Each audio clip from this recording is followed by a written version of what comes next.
சீரியல்களின் full எபிசோடுகளை Sun டிவியில் ஒளிபரப்பான உடனே எக்ஸ்க்ளூசிவாக சன் நெக்ஸ்டில் மட்டும் ஃப்ரீயா பாருங்கள். குழந்தை இப்ப பகல்ல தூங்கிட்டு இருக்காளே, அப்ப நைட்டு பிரிஸ்க் ஆயிடுறா. என்ன பண்றது, நானும் அவளுக்கு ஏத்த மாதிரி மாறிக்க வேண்டியிருக்கு. பட் பகல்ல அவளை மாதிரி என்னால தூங்கிட்டு இருக்க முடியாதுல்ல, அதான் கொஞ்சம் டயர்ட் ஆயிடுது.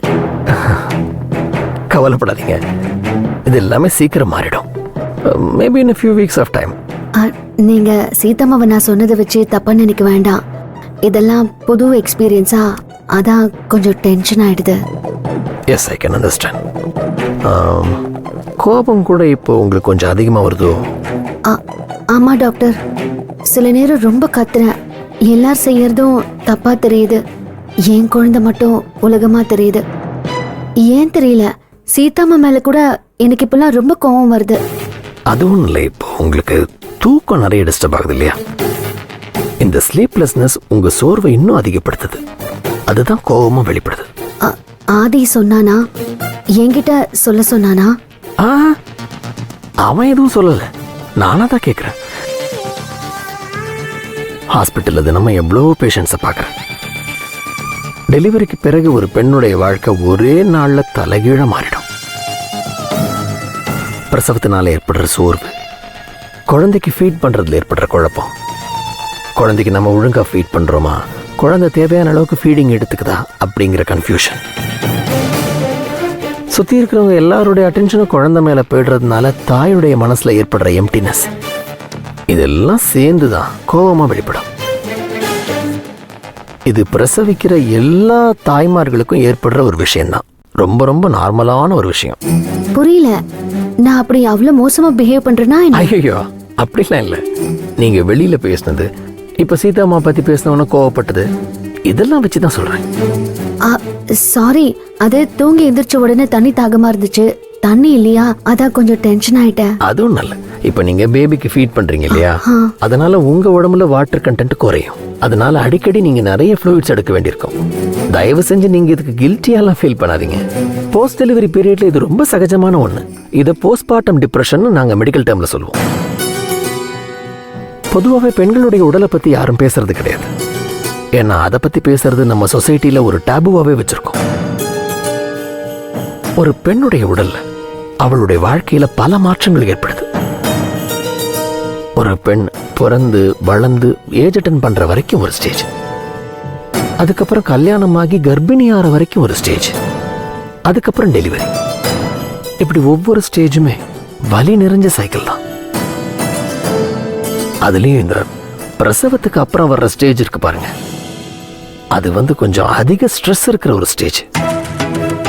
ஏன்னா இப்போ ஒரு பெண் தன்னை மட்டும் இல்ல, தன்னுடைய குழந்தையும் சேர்த்து பார்த்துக்க வேண்டிய ரெஸ்பான்சிபிலிட்டியோட இருக்கா.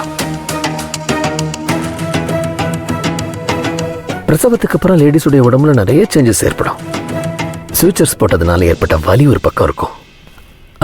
சில பெண்கள் இருப்பாங்க, அவங்க தன்னுடைய உடல் வடிவத்துக்கு அதிக அக்கறை கொடுப்பாங்க. அவங்களுக்கு கொஞ்சம் வெயிட் போட்டா கூட ஐயோ நம்ம ஃபிட்னஸ் போயிடுச்சு, நம்முடைய அழகை இழந்துட்டோமோ, இது எல்லாத்துக்கும் காரணம் இந்த குழந்தை தானே அப்படின்னு குழந்தை மேல கோவப்படுற பெண்கள்லாம் கூட சில பேர் இருக்காங்க.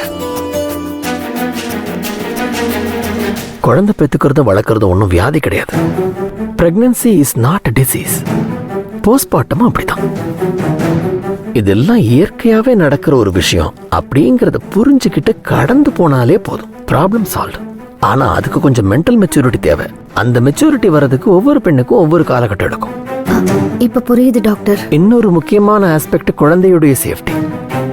குழந்தைய நாம பத்திரமா பாத்துக்கணுமே, நம்முடைய அஜாக்கிரதையினால குழந்தைக்கு எந்த ஆபத்து ஏற்பட்டுறக்கூடாது அப்படிங்கிற ஒரு எண்ணம் தாயுடைய மனசுக்குள்ள ஓடிக்கிட்டே இருக்கும். அதுவே சில சமயங்கள்ல பிரச்சனை கொண்டு வந்துடும். உதாரணத்துக்கு சொல்லணும்னா, இது இப்போ நம்ம வீட்டுல செல்லமா வளர்க்குறமே பூனை, அது குட்டி போடும்போது பார்த்துருக்கீங்களா? பழகுனவங்களை கூட தாய் பூனை குட்டிங்க கிட்ட அனுமதிக்காது. சில லேடிஸ் அந்த மாதிரிலாம் கூட நடந்துப்பாங்க. வில்லேஜ் சைட்ஸ்ல பொண்ணுக்கு பேய் பிடிச்சிருச்சு அப்படின்னு நினச்சிக்கிட்டு மந்திரிக்கிறது பேய் ஓட்டுறதுன்னு போய் இன்னும் காம்ப்ளிகேட் பண்ணிக்கிட்ட கேஸெல்லாம் கூட நான் பார்த்துருக்கேன். ஆனால் இது எல்லாத்துலேயும் நீங்க ஒரு விஷயத்தை கூர்ந்து கவனிச்சீங்கன்னா உங்களுக்கு ஒரு விஷயம் புரியும். பிரசவிச்ச தாய்மார்களுக்கெல்லாம் கோவம் வருதே, அவங்க கோவம் எல்லாம் அவங்களுக்கு வேண்டாதவங்க மேல கூட வராது. யார் அவங்க மேல ரொம்ப அக்கறையா இருக்காங்களோ, யார்கிட்ட அதிக உரிமை எடுத்துக்க முடியுமோ அவங்க மேலதான் இந்த கோவம் எல்லாம் வரும். யோசிச்சு பாருங்க. இவங்களுக்கு இதெல்லாம் தெரியாதா? இதெல்லாம் பண்ணிட்டு இருந்தவங்க தானே, இப்ப ஏன் கரெக்டா பண்ண மாட்டேங்கிறாங்க அப்படின்னு கோவம் வரும். இப்போ சீதாம்மா வெந்நீர் கொண்டு வந்து தரல அப்படின்னு உங்களுக்கு கோவம் வந்துச்சு பாருங்க. இதுக்கு முன்னாடி கூட ஏதாவது ஒரு சந்தர்ப்பத்துல நீங்க தண்ணீர் கேட்டோ வெந்நீர் கேட்டோ அவங்க கொண்டு வந்து கொடுக்காம இருந்திருக்கலாம்.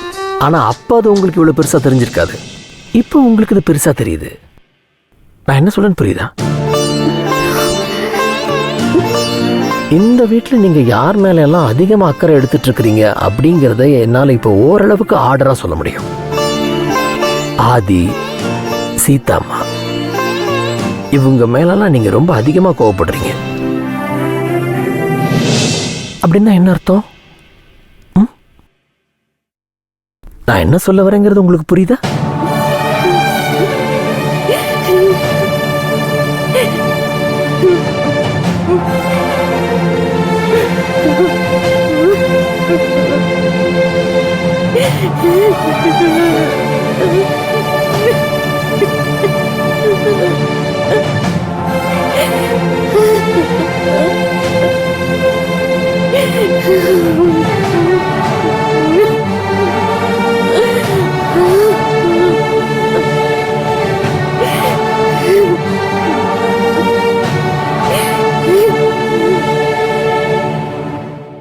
வெந்நீர் குடிங்க, குடிங்க.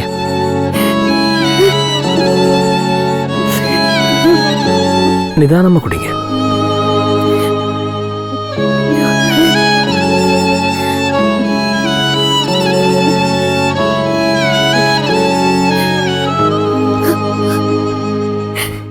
அம்மாவா இருக்கிற ஒவ்வொரு நிமிஷத்தையும் ரசிங்க.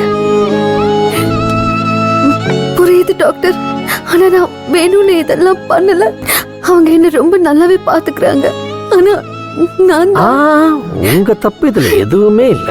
இந்த மூட் ஸ்விங்ஸ் எல்லாத்துக்குமே காரணம் ஹார்மோனல் சேஞ்சஸ் தான். அதுக்கு ஏதாவது மருந்து?